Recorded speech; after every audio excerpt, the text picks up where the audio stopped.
Hello, welcome back. This is Mistermath, your chess instructor on this channel.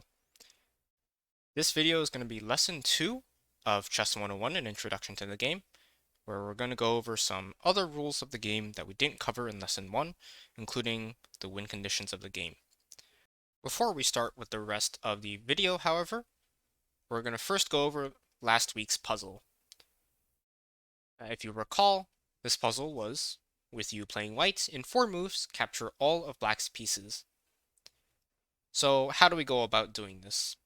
Well, the pawn, you might notice, can immediately capture another piece, and that seems like a logical place to start. Doesn't seem like that's particularly inefficient in any way, and we can always go back if this is wrong.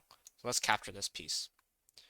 Well, now that we've done that, our rook would love to capture the opposing rook, but our knight is in the way. So let's move the knight out of the way. Let's say moving it in any L shape, let's say to here.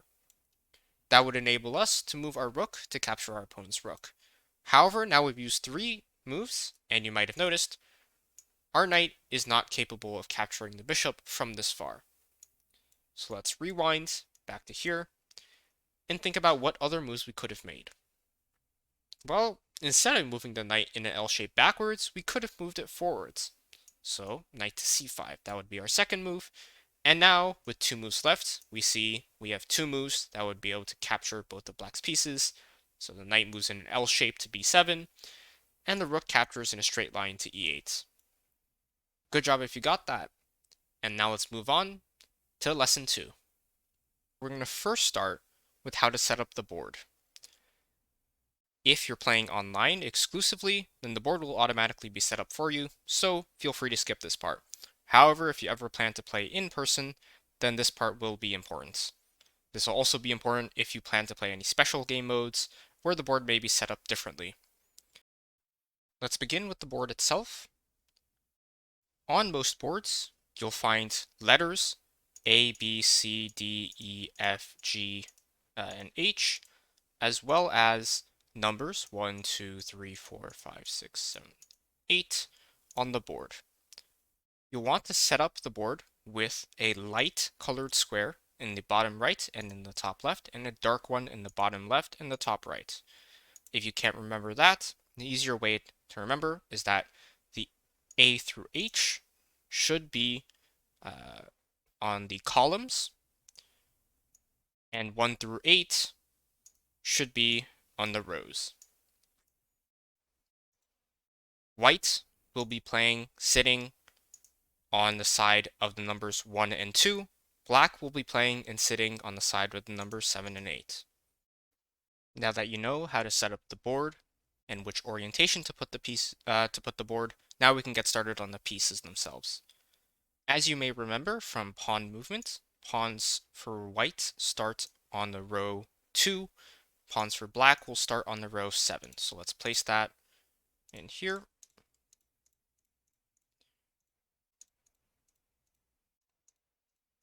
Then we're going to start by placing the rooks. Each side's rooks go in the corner of their board. So whites start on A1 and H1, blacks will start on A8 and H8. Then moving inward, next is the knight. Next is the knight, then the bishop, and now to the king and queen. King and queen is probably the most common mistake for setting up the board for new players. The typical way of remembering this is queen on color. So what does that mean? Well, the white queen should go on the light colored square. In that case, it's D1, and the black queen should go on the darker colored square. In this case, that's the square D8, and then you can place the king in the last remaining square. However, do note that rule only works if you have set up the board initially properly with the light square in the bottom right and the top left corner, and the dark square in the bottom left and top right corner. That's why it's also important to use the letters and numbers in the columns and rows as an additional guide to help you set up the board. Okay, now that we've gone over how the game begins with setup, we'll go over how the game ends. The game ends in one of two ways. The first that we'll go over is checkmate, and this will be the most common way your games end. Checkmate results in one of the players winning and the other player losing.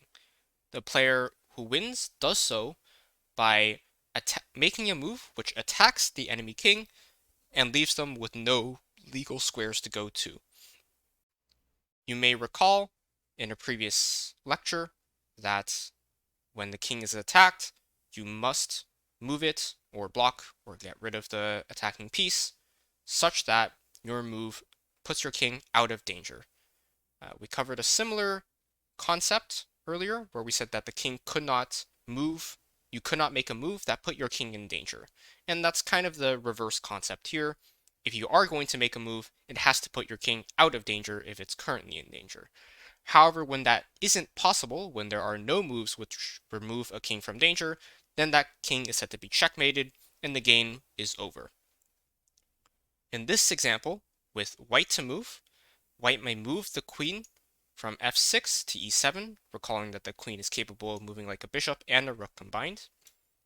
And in this position, with black to move, there is no safe space for the king to go to.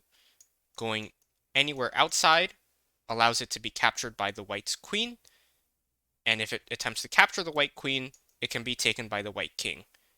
As a result, black actually has no legal move in this position, and the game is over, with white winning and black losing.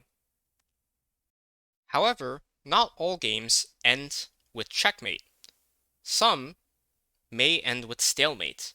This can be a confusing concept to new players who don't know about it, as the game ends up with a draw with neither player winning, but oftentimes one player appears to have a decisive advantage. Here's why. Checkmate occurs when a king is attacked and has nowhere to go to. Stalemate occurs when a king isn't attacked, but there's also no move to make.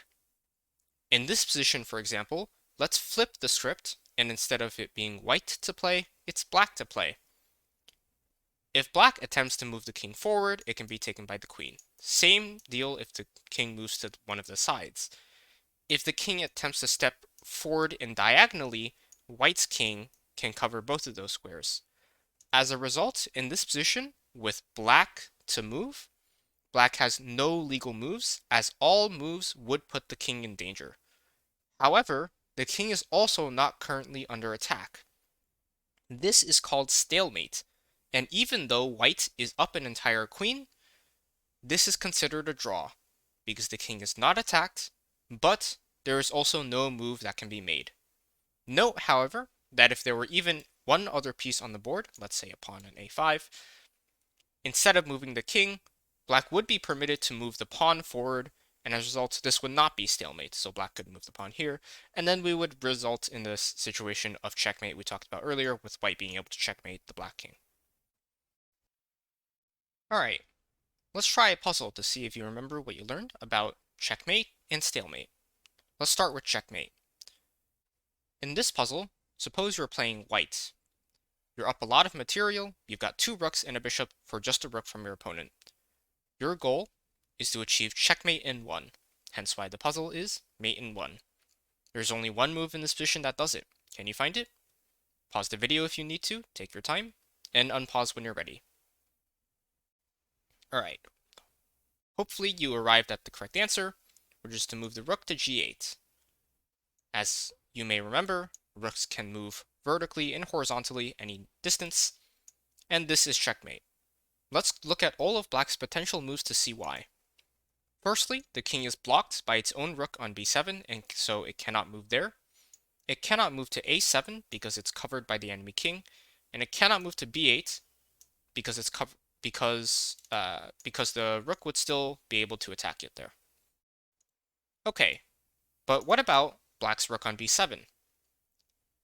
Those of you astute enough to notice may have realized that black can actually move the rook back to b8 and block the attack onto the king instead of moving their king. However, hopefully you also noticed that black's rook actually cannot move in this position. Why? Because moving it would still keep the king under attack, because this bishop would then be unleashed and be able to attack black's king. As a result, moving the rook to the b8 square is not a legal move because it is a move that results with the king under attack. And as a result, the game ends here, and this is checkmate. Good job if you found that. Let's try the second puzzle. Alright, here's the second puzzle. The position should look familiar. This time though, your objective is to find stalemate instead of checkmate. As a reminder, stalemate is when the opposing player has no moves, but their king is also not under attack. In that circumstance, the game is drawn instead of won for either player. In this position for white, as we discussed, white has checkmate in 1 and should win easily. However, there is a mistake that white can make to turn the position into stalemate instead of checkmate, preventing white from winning and actually resulting in the game being a draw. Can you figure it out? Pause the video, take your time, and unpause when you're ready. Alright, and hopefully you've unpaused, and hopefully you took the time to think. The move is rook takes b7. Let's see what happens if white makes this move. Making this move, white goes from up a rook and a bishop to up 2 rooks and a bishop, so it looks like an obvious choice. However, if we look carefully at what black's next move might be, we realize they actually have none. The king cannot move to the right or up because white's rook is covering both squares, nor can it attempt to take the rook because it's protected by both white's bishop and white's king. As a result, black has no legal moves. At the same time, the king is not under attack by any of white's pieces. White's king is too far, the rook can only move horizontally and vertically, and the bishop is blocked by its own rook. As a result, in this position with black to move, it's actually stalemate, and neither side wins, but the result is rather a tie, despite what appears to be white's overwhelming advantage. Alright, hopefully you got that, and hopefully that wasn't your move that you saw for the first puzzle, but instead you found it for the second one when looking for stalemate. Good job if you did. Alright, hopefully you're now well acquainted with both checkmate and stalemate. However, there are a couple other ways the game can end, which we'll go over now. Here's the first. Take this position as an example. Here, it's black to move. Black would love to checkmate white's king with either queen to g2 or rook to h4, which would both attack the king and prevent it from having any flight squares. However, their king is also under attack from white's knight, and as a result, they must move it. Black's king has only one square to go to, and that's the b8 square. Now, with white to move, white can move the knight to a6. So knight goes to a6, since it hops like an L, and again attacks the black king. Black only has one legal move here. The king can't go to c7 because it's also covered by the white knight, and the pawn cannot take the knight because doing so would open up the king to an attack from the rook.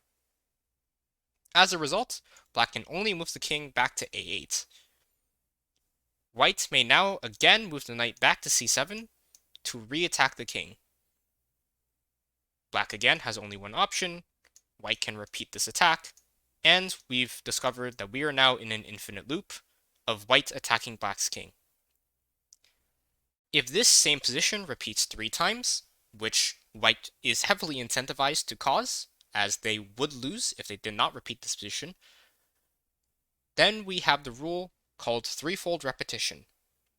Whenever a position shows up on the board 3 times, not necessarily in a row like this, but 3 times in the same game, then the game is immediately declared a draw or a tie, and neither player wins. This is a useful trick to get yourself out of some situations where you otherwise might lose. Another scenario that will result in a draw is insufficient material. There are some piece combinations where it's not possible for one side to win over another or to force checkmate. Here's one of those. With either side to move, white having a bishop and a king and black having just a king, the game cannot be won for white. Let's take a look at a couple example moves to find out why. White doesn't want to move the bishop to h7 because that would actually cause stalemate. Let's say white moves the bishop back instead. Black is not playing to win. Without any other pieces, they're playing for a draw. However, they can just keep the king in the corner, and let's see what happens if they do. Black can move the king to g8. Let's say white attacks the king with bishop to e6. The king moves back. And what we realize now is the bishop must move away from this to prevent stalemate. So bishop moves back, black moves the king here, bishop can move again, black can shuffle the king back. And what we realize is that white has no way to break this fortress and to attack the king and encircle it at the same time with these pieces. As a result, the game is declared drawn due to insufficient material. In other words, one side has an advantage, but the advantage is not big enough to ever create a checkmate position. No matter where you place this bishop on this board, the black king cannot be checkmated, and as a result, the game is a draw by default. For similar reasons, the game's also a draw if both players simply agree to draw.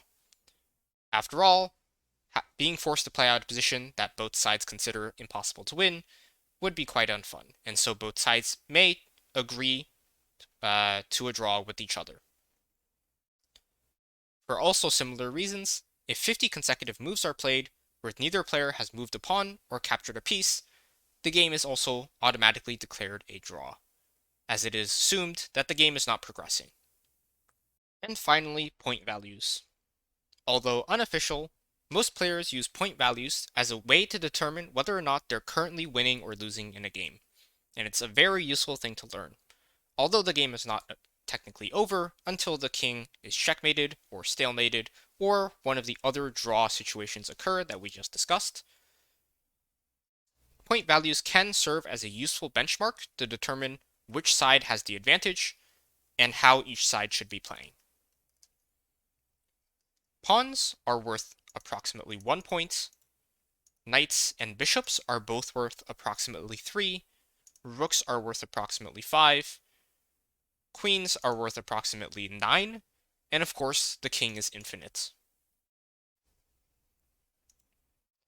Putting this all together, we can make comparisons as to which pieces are worth more than another in a trade.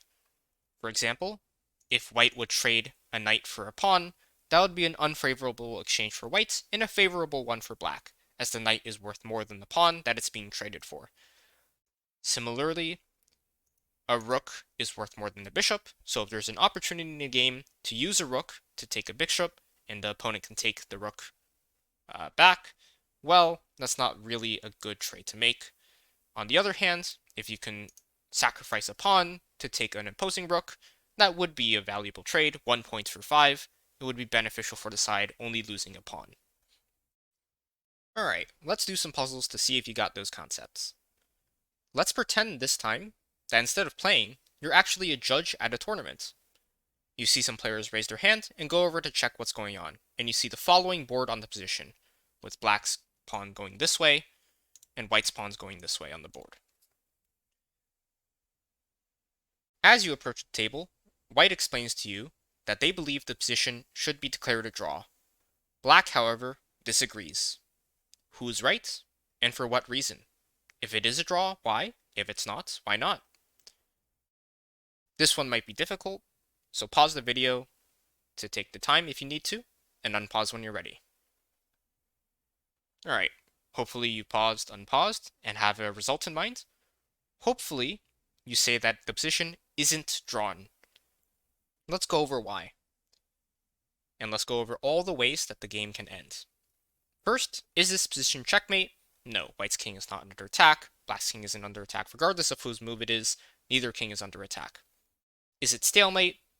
Once again, regardless of whose move it is, they have some legal moves. Black can move the pawn up. Black can move the pawn up. The king can move any direction. Same with white's king.